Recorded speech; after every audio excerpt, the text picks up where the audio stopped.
with Mitsumi Takahashi. Good evening. There were helicopters flying today over a large area around Côte-du-Lac, west of Montreal. They're looking for Claire Bell. The 3-year-old girl was reported missing by her mother on Sunday. Well, now the mother has been charged with child abandonment. Olivia, you're at the SQ command post at Côte-du-Lac. Mitsumi, one of the things investigators here are trying to figure out is what happened in the hours leading up to the toddler being reported missing. On Sunday, the same day Claire Bell was reported missing, a video was posted to her mother's TikTok account with her holding the girl. You try that again, and this is gonna get ugly.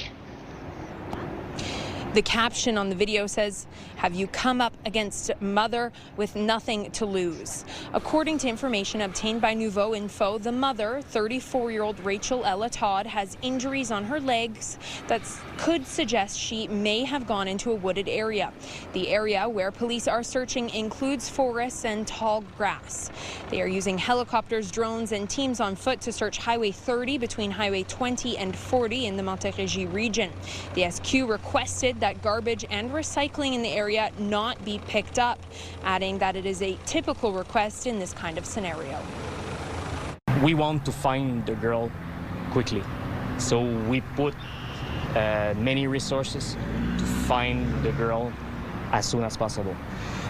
This is hard because we have a large area, and we want to have some information from the public. Now, Olivia, you were at the Salaberry de Valleyfield courthouse this morning where the mother was charged. As you mentioned earlier, Mitsumi, the 34-year-old mother was charged with child abandonment. She appeared at the courthouse by video conference. She was wearing a red T-shirt and had a gray blanket draped over her shoulders. Todd is scheduled to appear in person for her bail hearing Wednesday. The Crown is opposing her release for the security of the public. For now, we don't know what happened to Madame, the little girl. For now, we have the police officer still investigating, so we want to make sure that nothing more tragic is going on. The Crown has confirmed that more charges could follow depending on what investigators here find as the search for the missing toddler is still ongoing. Mitsumi. Okay. Thank you very much, Olivia. And that was Olivia O'Malley at Côte-du-Lac. Well, the G7 summit continued today without Donald Trump. Today the focus was on defense and security and Ukraine. Here's Mike Lecouture. With a heavy heart, Ukraine's president came to Kananaskis hoping for more support from G7 leaders. But the latest attack cast a shadow over his visit. Our families had a very difficult night. It's one of the biggest attacks from the very beginning of this war. 440 Shaheeds, Iranian drones, and 32 missiles. Inviting Volodymyr Zelensky was part of a show of support from world leaders gathered here as the war with Russia rages on. And Canada has gone one step further, announcing today military aid and sanctions. We are providing additional military assistance, drones, helicopters, broader munitions, over $2 billion worth of assistance directly to Ukraine. And there's a $2.3 billion loan to help Ukraine rebuild its infrastructure. Canada is also slapping sanctions on 40 Russian entities, a number of individuals, and over 200 vessels in its shadow fleet. The United Kingdom also announced similar sanctions on 20 ships, including oil tankers. But the immediate need in Ukraine is that military might. It's important for our soldiers to be strong at the battlefield, to stay strong out until Russia will be ready for the peace negotiations. The Prime Minister's office confirms the $2 billion in military aid is helping Canada to reach its NATO spending target. And that earned Carney praise from the head of the alliance.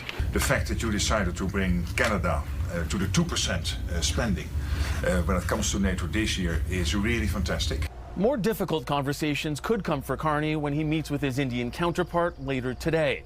Canada is trying to rebuild that relationship, while an RCMP investigation has connected the Modi government to homicides and extortions in this country. It's a claim the Indian government has refuted. Mike Lecoulteur, CTV News, Kananaskis, Alberta. And we will have more on the G7 and Prime Minister Mark Carney's role in it later in the newscast with Yves Boisvert of La Presse. Israel and Iran exchanged airstrikes again today, and the Trump administration is pressuring Iran to reach a nuclear deal. Christian Cordero has the latest from Washington. Today, President Trump offered a grim warning for Iran's supreme leader, writing on social media he knows where the supreme Ayatollah is hiding and, quote, "We are not going to take him out, at least not for now," calling him an easy target. In a separate post adding, "We now have complete and total control of the skies over Iran." Trump is demanding Iran's unconditional surrender, adamant he wants a lasting nuclear deal, making clear he's not interested in only a ceasefire between Israel and Iran. And then a real end, not a ceasefire, and then so something that will be permanent. Yeah, or giving up entirely. That's okay too. The back and forth of airstrikes between the two Middle Eastern countries now in its fifth night. Video shows missiles raining down over Israel, some getting through the country's Iron Dome defense system, killing at least 24 people so far, according to Israeli officials, and wiping out buildings, including several on this university campus. In Tehran, more than 200 civilians have been killed in the strikes that started with Friday's surprise attack on Iran's nuclear facilities. Last night on social media, Trump urged everyone should immediately evacuate Tehran. Highways leaving Iran's capital city, population 10 million, were gridlocked with traffic. I want people to be safe, and that's always possible. A thing like that could happen. I just want people to be safe. And with concern for U.S. troops in the region, Trump with another warning for Iran. We'll come down so hard if they do anything to our people. After campaigning on a promise to keep America out of foreign wars, some Trump loyalists are wavering. Vice President Vance backed the president today on social media, writing, "Trump is only interested in using the American military to protect the American people's goals." Christian Cordero, ABC News, Washington. The Sûreté du Québec is investigating. 2 bodies were found today just west of Montreal.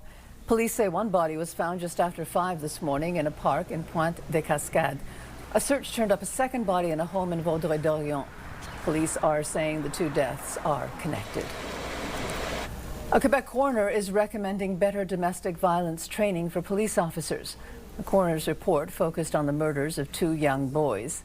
Yann Lamontagne killed his 3-year-old twin sons, then took his own life in August of 2023.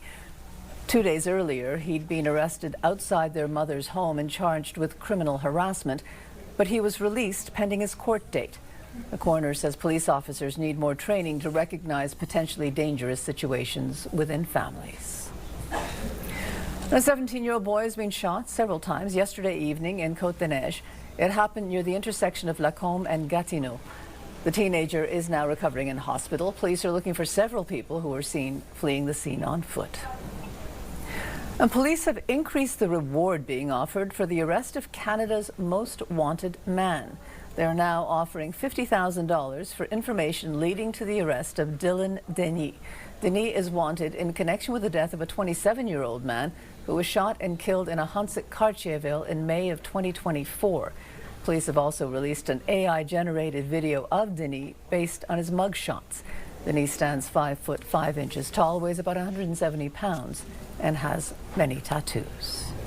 You know, the world of Dylan Denis is getting smaller today because we're all going to be on the lookout together for him. So, please call 911 if you see him. And Dylan Denis, the best thing to do is to call your lawyer and make arrangements to turn yourself in. There are big plans for Trudeau Airport. It is a 5-year expansion plan. It's going to include more lanes, parking, and shuttle services. Here's Christine Long. This summer, 6.8 million passengers will go through YUL. Add to that 13,000 daily staff who work at the airport. Now add construction. Expect delays.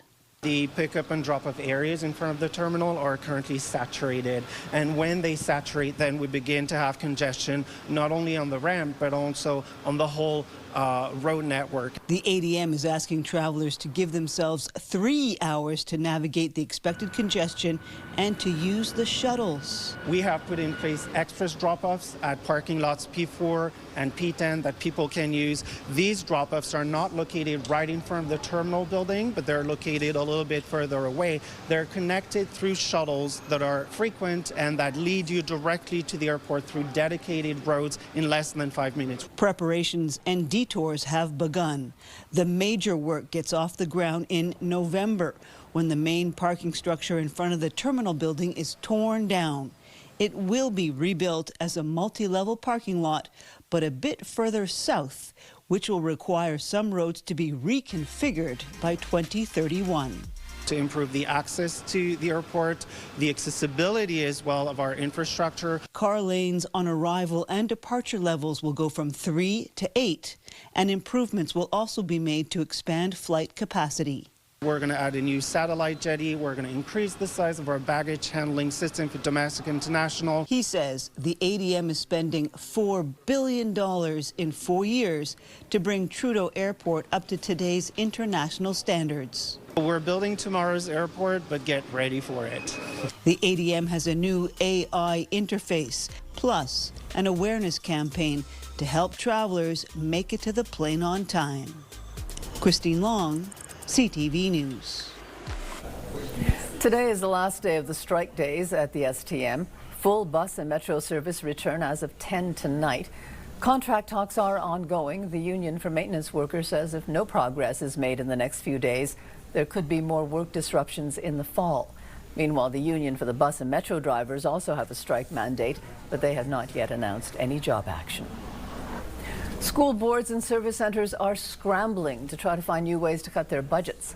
Last Thursday, Education Minister Bernard Drinville ordered them to cut a total of $510 million. And for the Lester B. Pearson School Board, that means cutting $32 million. And school officials say they've been given 36 hours to tell the Education Ministry how they're going to do that. The board is already trying to find more money for the teachers who received salary increases in the new contract agreement. Board officials say they can't cut any more without affecting student services. We could be looking at having to reduce services for students with special needs.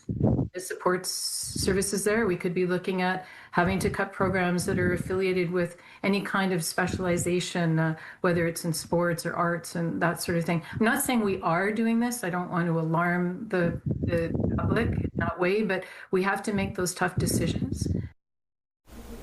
And this is not the first time the Education Minister has announced surprise budget cuts. Earlier this year, he ordered $200 million in cuts. It seems that too many people are treating those closed donation bins as though they were dumpsters. And that means charities are forced to throw away the good donations along with all the bad. Here's Laurence Brisson-Debreuil.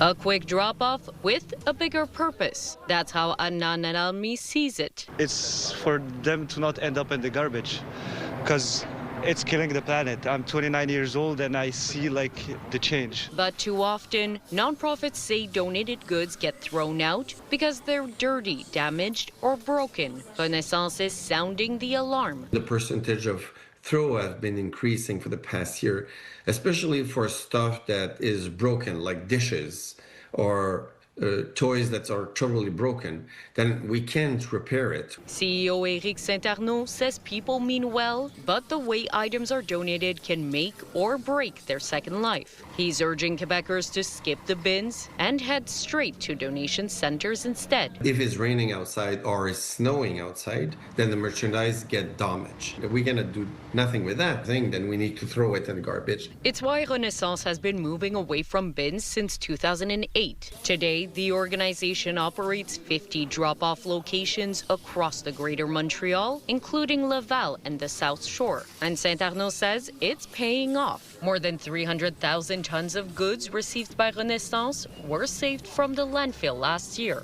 From dishes to electronics, Etienne Royer says donating is an easy choice. For sure, it's easier to just put on the streets and leave it in the garbage, but it's better way to give for people who need it. Marcel Jutras takes it one step further. He donates weekly from his own collection, from friends and family, and even what he picks up off the street, which he repurposes. I fix like dressers to not make too much garbage. Save the earth. Renaissance does sell donated goods, but prices stay low. Profits also go back into social programs like employment training and reintegration support. For LLME, the cycle of reuse is something he learned early on. I was educated on that. When I was younger, I used to wear like my cousin's clothes, and when they didn't fit, someone else is going to use them. The system works, but only with public support. 16% of donations to Renaissance last year got tossed. So before dropping off anything, remember that a little effort means a lot less waste. Laurence Brisson-Dubreuil, CTV News. Workers at the Douglas Mental Health Institute are trying to call attention to the problems at the institute. They say the Douglas needs some major work. Anastasia Diskstream reports.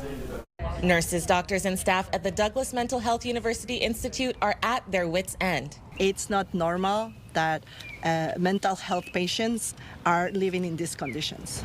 They've been pleading for an overhaul of the hospital's facilities for more than 5 years, and they got a boost from the Quebec Solidaire MNA Alejandra Zaga-Mendez. I am challenging today Monsieur Dubé, the Minister of Health, to come here and see for himself the state of the situation. The Douglas needs to be reconstructed. The Douglas was founded in 1881. According to workers, 80% of the institute's infrastructure is now in poor or very poor condition. Among the issues, mold in the showers, decaying walls, and no air conditioning. Neuropsychiatrist Simon Ducharme says an outdated electrical system has also caused a threat to security. A safe environment means that you can have functional units with controls, basic things like ID cards allowing you to access with locked doors that are functioning. And there's some units where sometimes there are failures of that. Ducharme says deficiencies in IT infrastructure can also make it difficult to track electronic medical records. Then there's the issue of rising admissions, which has led to overcrowding. In a written statement to CTV about the state of the Douglas, Santé Quebec said improving our infrastructure is a priority for Santé Quebec, and we are awaiting information from the Quebec government regarding the Quebec infrastructure plan. What we want is to accelerate the project so it does not become an electoral issue, because then the fight needs to restart one more time. Whether it's renovating or building a brand new facility, they just hope the government acts soon. Anastasia Diskstream, CTV News. This year's Grand Prix went much better than last year's. Today's F1 announcement was that the race will stay in Montreal until 2035. Sweeta Rassi has more on that. It's official. Montreal will continue to host the Grand Prix for another decade, as the contract has been extended by an additional 4 years. It is a magic moment because we're talking about 4 years. 4 years. The extension comes with a cost of $117 million. Money that comes from all 3 levels of government. Despite the price tag, the head of Tourism Montreal says the event is a major boost to the economy. Adding another 4 years means $1 billion of tourism expenditure in those 4 years. So for us, it's a big announcement. Of about $100 million that goes into hotels, restaurants, bars. Officials say it's a major win for Montreal, especially after a tough season last year, with problems like paddocks flooding, which put a stain on the weekend. But some question using tax dollars on professional sports. Economist Philippe Barla thinks the economic benefits of the Grand Prix are exaggerated. Part of that money would have been spent, for example, on restaurant or other activities, are in fact channeled to foreign entities, and so there is a leakage on the economy. But Quebec's tourism minister believes having a marquee event like the Grand Prix sends the right message to tourists and investors. This is a great card for me to go knock on doors and say, you're welcome in Quebec, let's invest together and let's bring those events into Quebec. More than 350,000 fans attended this year. The Canadian Grand Prix has one of the longest-running F1 contracts, and race fans hope the partnership will continue for years to come. Sweeta Rassi, CTV News. And coming up, the furniture at the G7. It is very much like a Canadian stone, but it's exclusively quarried in Manitoba. A Montreal designer celebrates the beauty of Canada. And it's a major breach. 23andMe did not protect customer data.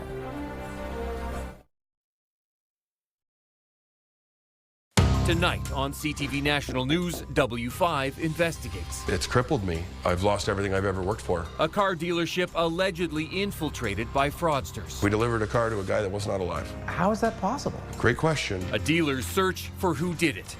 W5 investigates tonight on CTV National News and ctvnews.ca.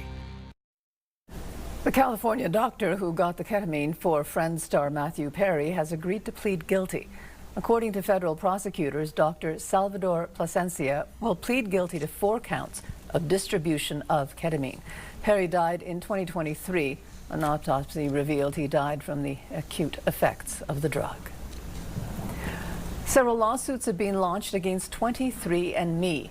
The genetic testing company was hit by a massive data breach in 2023.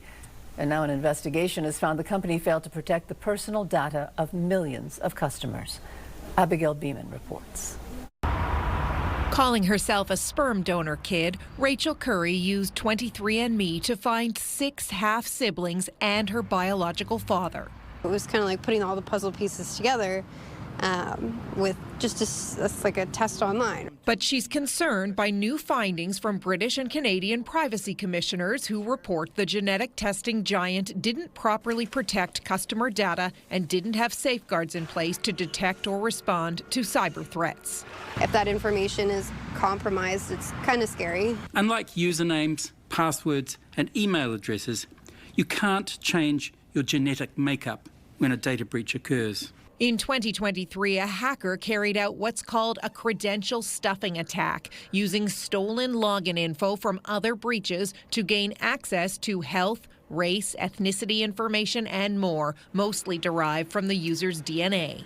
That can be used to craft some very customized messages to us. And anyone who's been caught up in this really needs to have their heads on a swivel, eyes wide open, because they're being targeted now and well into the future. The UK Privacy Commissioner levied a fine equivalent to 4.2 million Canadian dollars. His Canadian counterpart doesn't have the power to do that. I will continue to use all the tools that I have, but I need more and better ones. 23andMe declared bankruptcy in March and is in the process of being bought by TTAM Research Institute, a company led by 23andMe's former CEO. In a statement to CTV News, a spokesperson said by the end of 2024, 23andMe had implemented multiple steps to increase security. And as part of the acquisition deal, TTAM Research Institute made several binding commitments to enhance protections for customer data and privacy. The privacy commissioners say they expect the new owners to stick to those commitments, and they'll be watching closely. Abigail Beeman, CTV News, Ottawa. We don't know whether the world leaders who gathered in Kananaskis for the G7 summit noticed the furniture, but some of it was created by a designer here in Montreal. Kelly Gregg reports. From concept to creation, Tom Fugger's designs are centered around Canadian materials. Like a rubbed gray Tyndall stone, you can kind of see the patterning that appears within the stone itself. This is Tyndall stone, and it's the inspiration for his latest work. So it is very much like a Canadian stone, but it's exclusively quarried in Manitoba. Tyndall stone is featured on the cladding of provincial legislatures, the Winnipeg Art Gallery, and in Ottawa's Centre Block. It's the only Canadian entry that has been designated a global heritage stone. And then this is an example of some fossils that are typically found within the stone as well. Fugger is one of the few Canadian designers using it in furniture. Now he's created 3 pieces from his Montreal studio that were commissioned by the G7, including one piece inside the leader's lounge. This side table also acts as a vase, and it features an arrangement of Saskatoon berry flowers. Particularly fitting because Fugger was born in Saskatchewan. Leading up to the G7, he went to Alberta to help set up the pieces. size. Each of these side tables weighs 1,400 pounds. While the G7 has shown off the Canadian Rockies, for Fougère, it's an opportunity to highlight the beauty of a different kind of rock. I think as Canadians, we kind of think that, exotic materials and interesting, things are always elsewhere. And I started to really kind of look inward, like right at home, right where I live, there's this amazing material that I think should be considered exotic to the rest of the world. Fougère's work now also on the world stage, mixing style with a uniquely Canadian substance. Kelly Gregg, CTV News, Montreal. And coming up, there are too many tourists. It doesn't matter what time of the year you go, it's going to be crowded, but the summertime is absolutely crazy. And today, the workers at the Louvre said they'd had enough. And some simple rules to follow to protect seniors from scammers.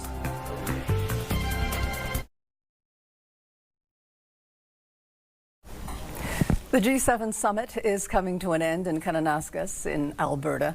The summit was hosted by Prime Minister Mark Carney, his first test on the international stage. Yves Boisvert is a columnist with La Presse, and thanks so much for joining us tonight, Yves. Thanks for the invitation. So this G7 was billed as the most consequential in years. Was it? Well, as much as a summit can achieve anything, I think we can say yes, it was the most consequential for many years. And the main reason is that this organization was created around countries, like-minded economies, the biggest economies at the time, allies, military countries linked by military and economic treaties, and so very together. And the main country, the one, in fact, that is at the origin of this organization, launched a commercial war against the whole world, and especially against its most close allies. So yes, the meeting of these leaders was very important. Is it still as important now, though? We look at it from the outside looking in. Does it stand for more than just 7 leaders getting together for a couple of days, do you think, in terms of consequences? Well, first of all, the G7 is not as important as it was, because when it was created, these countries were accounted for 70% of the global economy, and now it's just over 40%. So the G7 is not what it used to be.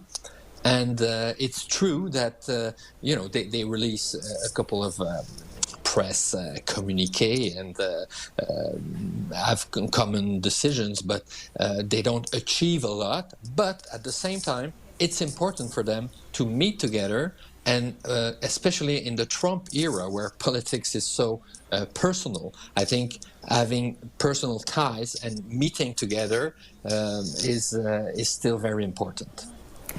During the election campaign, Mark Carney billed himself as the man who could deal with Donald Trump. From what you saw, was he able to deal with Donald Trump? Well, we're still waiting for the deals, but we saw that he can stand up to Donald Trump. And it's clear that Donald Trump respects Mark Carney, which was obviously not the case with Justin Trudeau. And when the first thing that Donald Trump said when he arrived in Alberta was, I'm a tariff man, I like tariffs, they are simple, they go to the point. Mr. Carney has a more complex view of the economy, but that's all right. That's to say the least, because Mr. Carney has a big international reputation even before becoming the prime minister. So he has a good relationship. Remember how the last G7 in Canada ended. Donald Trump slammed the door, insulted Justin Trudeau, and from that point on, the relationship between the two leaders was very bad. Well, that's true. It's getting better with Mark Carney, that's for sure. Yeah, that's true, because he left, Donald Trump left early, but at least he left in a good mood, so that's saying something. Yes, with a kind of a smile. But a lot of people said that under Justin Trudeau, Canada lost its standing on the world stage. Mark Carney, as you say, has an international reputation, seems to be trying to change that, given the current relations with the U.S. Do you think that's become more important now? It's important, but we will never go back to the years of, Lester B. Pearson. Canada has lost its standing on the international scene way before Justin Trudeau. But it's true that Mr. Trudeau didn't have a big interest in international relations, and neither a very clear view about that.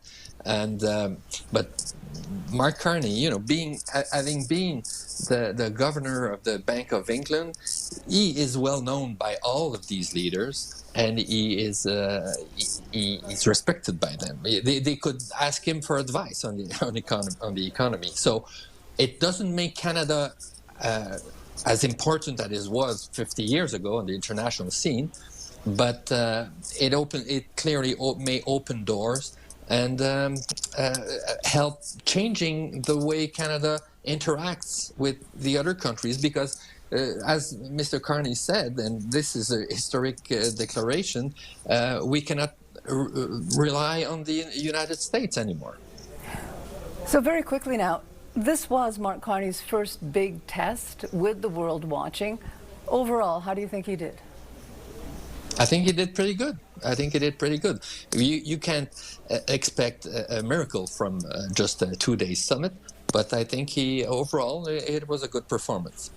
Okay. Well, thank you very much for this, Yves, and thanks for taking time to speak to us. Thank you very much. The staff walked out at the Louvre in Paris today. The walkout was not to protest salaries. We were protesting against mass tourism. Tom Soufi-Burridge has more. This morning, as millions flock to Europe for their summer getaways, locals are fed up and fighting back against mass tourism. The Louvre closing for hours Monday, leaving throngs of ticket holders standing in line outside as workers staged a mass walkout to protest overcrowding and understaffing. The largest art museum in the world is home to the Venus de Milo and the most famous painting in the world, the Mona Lisa, which draws roughly 20,000 visitors a day. The museum welcoming 8.7 million tourists last year, but workers say they're not built for crowds that big.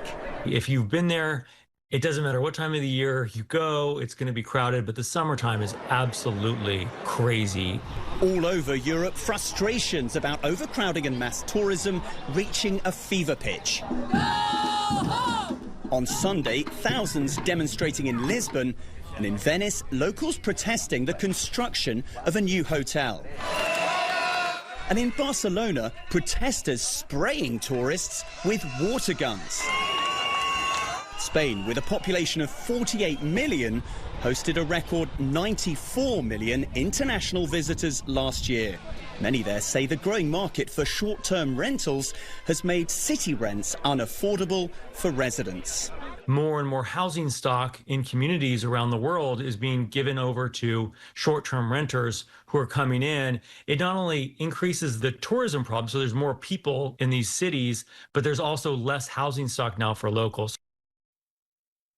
Weather, brought to you by Gratian Scaff's second pair is a gift event, including designer frames for a limited time. Well, we dealt with higher than seasonal temperatures today, so that heat and humidity is dominating our weather story, and we're holding on to that overnight and in our long-range forecast. I'll get to those details in a moment, but let's take a look at our almanac now, because this perfectly demonstrates what I'm talking about. So today's daytime high is 27 degrees, feeling like 33 with the humidity. And why I want to draw your attention to this was our overnight low was 20 degrees, so we held on to some of the heat overnight from yesterday, and this This 20 is actually closer to what our normal daytime high is for this time of the year. So we will also be dealing with 20 degrees as our low overnight. And at this time, we didn't break the record set in 1994. We would have had to surpass 33.1 degrees. So we're holding on to mostly cloudy skies right now, and that's going to stick with us overnight. Into the early morning hours, we start the day off with a few clouds, and Environment Canada has told us that we have the possibility, a 30% chance of some showers with the risk of some thunderstorms in the afternoon. Now, it doesn't look like Montreal will see a lot of rain. We could see a few spotty showers, and it doesn't look like we will be dealing with thunderstorms, but let this be a warning just in case, because you don't want to be caught in that. So into the afternoon, we hold on to those mostly cloudy skies, and overnight, once again, clouds will build in, and around midnight, we have the risk of some showers. We get a break in that, and once again, in the early morning hours, that's when the risk of showers and thunderstorms rise up to 70%. So Thursday is looking like it's definitely going to be a rainy day. So tonight we will remain dry. We're holding on to cloudy skies, a low of 20 degrees, winds gusting from the south up to 40 kilometers an hour. We start our day off with clouds. We'll hold on to them throughout the afternoon, calling for a daytime high of 28 degrees, feeling like 37. And a reminder, there is that small risk of some showers in the afternoon. I'll be back a little later with a long-range forecast for you. And coming up, the doctors are worried. These devices shouldn't be in the hands of teens and preteens. And they've issued a warning about e-scooters. And it seems there is a groundhog problem at the F1 racetrack. Download the CTV News app and stay on top of local stories as they unfold. An all too familiar sight. Customize your feed and watch live wherever you are. CTVMontreal.ca, your home for news. Your Health, brought to you by Gration Scaff's Second Pair is a Gift event, including designer frames for a limited time. More young people are being injured on e-scooters. The Hospital for Sick Children has issued a warning, urging parents to keep them away from teens and preteens. Pauline Chan reports.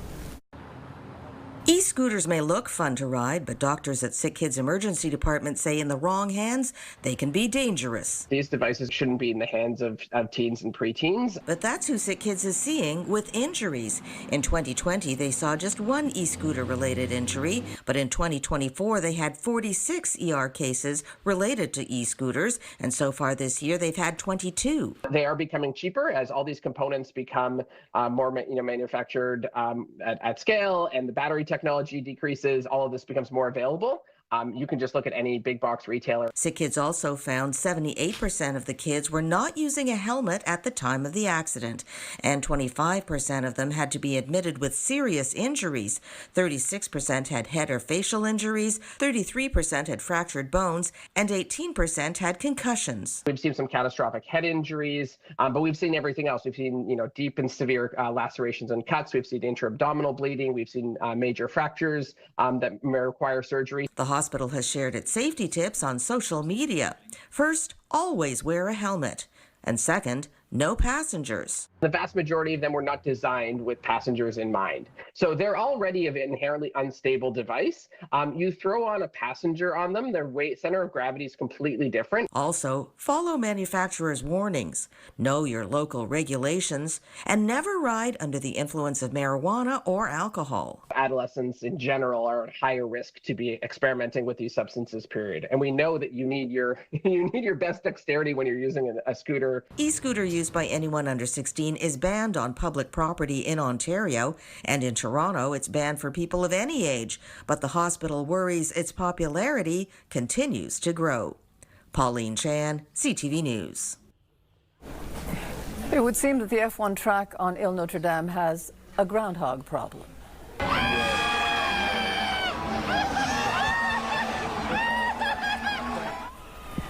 The groundhog had the F1 crowd worried. One tried to cross the track during the practice runs.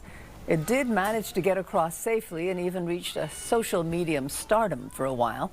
Another groundhog, though, wasn't so lucky. It was hit by Lewis Hamilton's car and was killed. Hamilton was said to be quite upset by that, as he is a big animal lover. Canadians lost almost $640 million to scams last year. According to the Canadian Anti-Fraud Centre, many of them, the victims, were seniors. Pat Foran has some advice on how they can be protected. A senior trying to invest money in GICs was scammed out of $750,000. I've got zero, nothing. Another senior got caught in a romance scam and handed over $20,000 to criminals. He fell in love with me when he seen my picture. Roofers going door to door scammed this woman out of $80,000. There's way more damage here than we thought. And this man got caught in the grandparent scam and lost $8,000. I would say it's the worst thing with money that has happened to me in my life. We've seen an increase in especially investment frauds targeting older people in Canada. The Canadian Network for the Prevention of Elder Abuse says seniors need to stop being so trusting and not worry so much about being polite. It's okay to be rude. No is a full answer. You don't have to justify anything. You will not hurt the feelings of the scammer. It's getting almost impossible for the average person, let alone somebody who's senior, to be able to determine whether these are real. Cybersecurity experts say many seniors overshare their personal information online, which can lead them to being hacked. So if you go into a senior citizen's Facebook account, you'll see pictures of their grandchildren, when their birthdays are, the names of their spouses, where they went for their vacation last year. All this information is a veritable, it's a jackpot for any sort of hacker. Seniors are advised to educate themselves about scams and adopt good online habits like using different passwords and changing them often.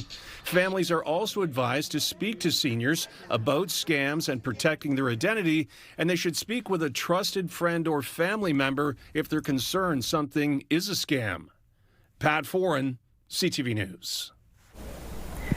Ontario Premier Doug Ford is critical of a new Netflix documentary about his late brother, Toronto's former mayor Rob Ford. Poor Rob's been dead for 9 years and they just want to keep going after him. I talked to one person that saw it. It's just disgusting. Leave the guy alone. Let him rest in peace. The Netflix film follows Rob Ford's rise to power and the scandals surrounding his drug use that defined his time in office. Ford died of cancer in 2016. Business News brought to you by Au Vieux Duluth, supporting families of sick children throughout the month of June. And now here's a look at the day's business news with Marilla Fernandez. Delivery service DHL Express will shut down operations across the country on Friday. There are more than 2,000 DHL drivers and other workers on strike or locked out. Starting today, DHL will stop bringing packages into Canada. On Friday, the company won't be able to use replacement workers, which is why DHL is looking at a complete shutdown. Americans weren't shopping as much in May. Retail sales fell almost 1%. Auto sales were down dramatically, with consumers buying earlier in the year to avoid tariffs. Americans also spent less on building materials and garden equipment. A new survey reveals most Canadians don't think they will ever fully retire. 59% of those asked say they will never be in a financial position to retire. 66% say if they do, they will still have to take on some job to make ends meet. The survey was done by the Healthcare of Ontario Pension Plan and Abacus Data. Here's how the trading day ended. The Canadian dollar dropped 27 cents to 73.28. West Texas Intermediate is up more than $3 to 73.27. Our fix on Western Canadian Select has it down to 60.66. And the TSX dropped 27 points today to 26,541. Those are your business headlines. I'm Marilla Fernandez. Early this morning out west, there was a meteor. A lot of meteorites contain iron. It's not a definitive test by any means, but if you see a little black rock sitting all by its lonesome and you bring a magnet up close to it and it gets attracted to the magnet, it could very well be a meteorite. This fireball lit up the sky above Edmonton just after 2 Monday morning. Officials with TELUS World Science says when meteors get that bright, it's usually because it fragments, which means there could be meteorites scattered somewhere, waiting to be found. It is Game 6 tonight in the Stanley Cup Finals. The Edmonton Oilers are facing elimination. Stu's been in a lot of high-pressure games. He's played really well. You look at the amount of elimination games he's played. I think there's 6 last year, and every single game that he played in were really solid, if not spectacular performances. So the game season's on the line. We have a lot of confidence in him. The Florida Panthers lead the series 3-2. A win tonight would give Florida the Stanley Cup for the 2nd year in a row.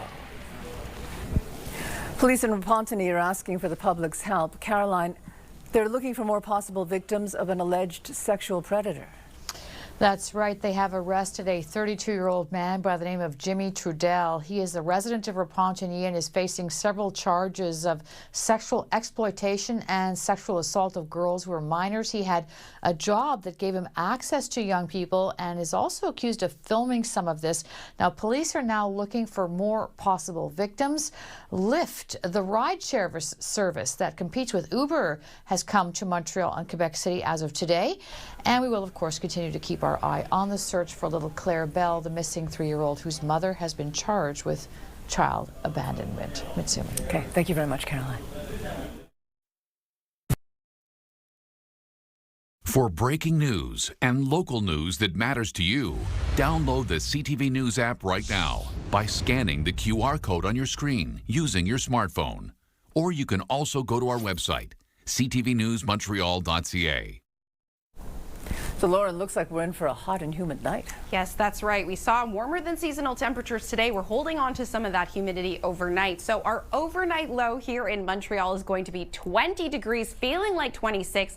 Our winds are gusting from the south, bringing up warm air at 40 kilometers an hour. Tomorrow morning, we start the day off with clouds, hitting a daytime high of 28. Feeling like 37. There is a 30% chance of some showers into the afternoon. It doesn't look like it's going to be a significant rain event. However, Thursday, we're looking at the risk of thunderstorms, around 15 millimeters of rain, a high of 26. We get a break from the rain on Friday, partly cloudy skies, a chance of some showers Saturday afternoon, and Sunday, we're looking at clouds to start the day, but we'll get some clearing. Next week, it looks like Monday and Tuesday are going to be another hot and humid event. And that's it for us. Have a good evening. Stay well. Good night.